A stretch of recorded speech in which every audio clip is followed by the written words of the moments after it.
One of my classmates in seminary, during our many informal conversations in the downtime, would bring up an important and piercing observation and question, just with all of us seminarians engaged in the conversation. He would say and point out that, of course, at the seminary we'd have these many events and special dinners for our benefactors, those who so generously gave to the mission of the seminary so that we could be formed as priests. He's like, those are all good. He's like, do we have an equal number or any events for those who maybe can't give financially or any of the poor to experience our life at the seminary, or do we put on a dinner for them? And he kind of just left it there, seeing he was a little irked by the reality.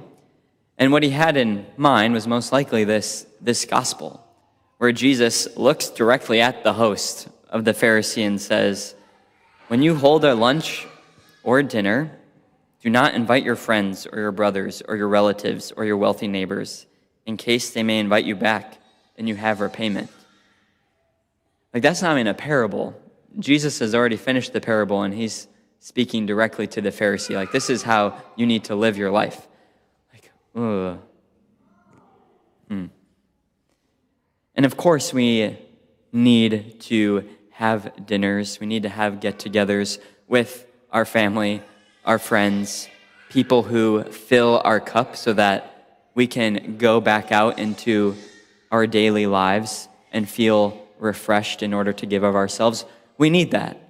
And we need events in order to raise money for causes that the Lord is sending us to take part in. But there is a real command from our God who says there also needs to be moments in which we need to provide occasions to put on dinners, lunches, good experiences to take care of needs of those who maybe can't. And Jesus says, you will be repaid. There's a line in the book of Proverbs. It says, when you give to the poor, you lend to the Lord. When you give to the poor, you lend to the Lord. And when you lend to the Lord, he's going to give back what you've lent, even more so. Right? And Jesus confirms that.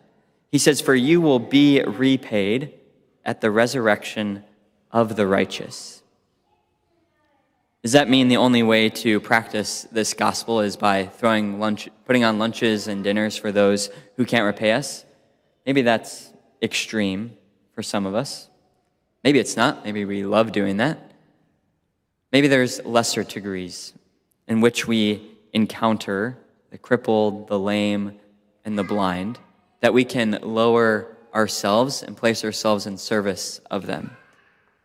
Maybe that's simply someone who is blind, or maybe someone who doesn't see the world or a situation as we do. Maybe they're blind to our point of view.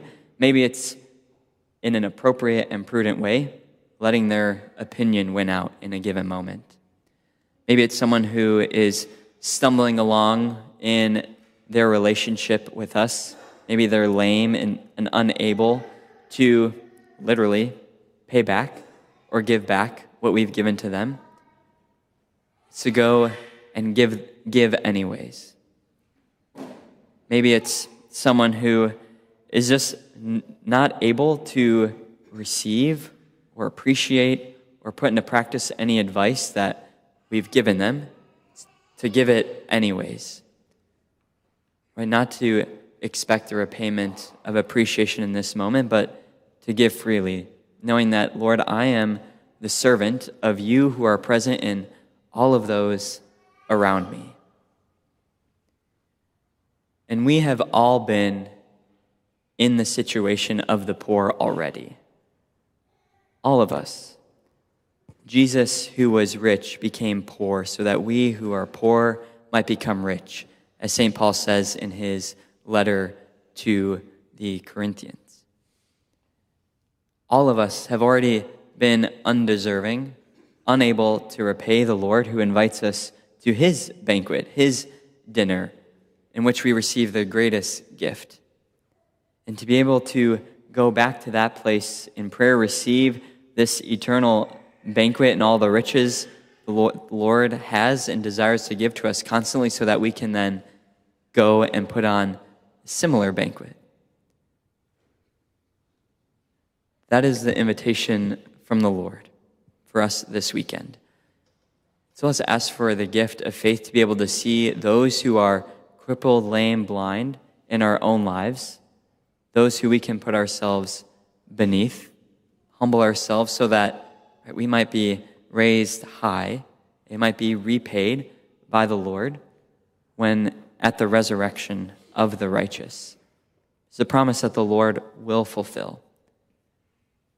Maybe we can just look and ask, Lord, for all the ways in which I encounter people and serve them, knowing that I will be repaid, are there equal amount of moments in my life in which I serve those who cannot repay me?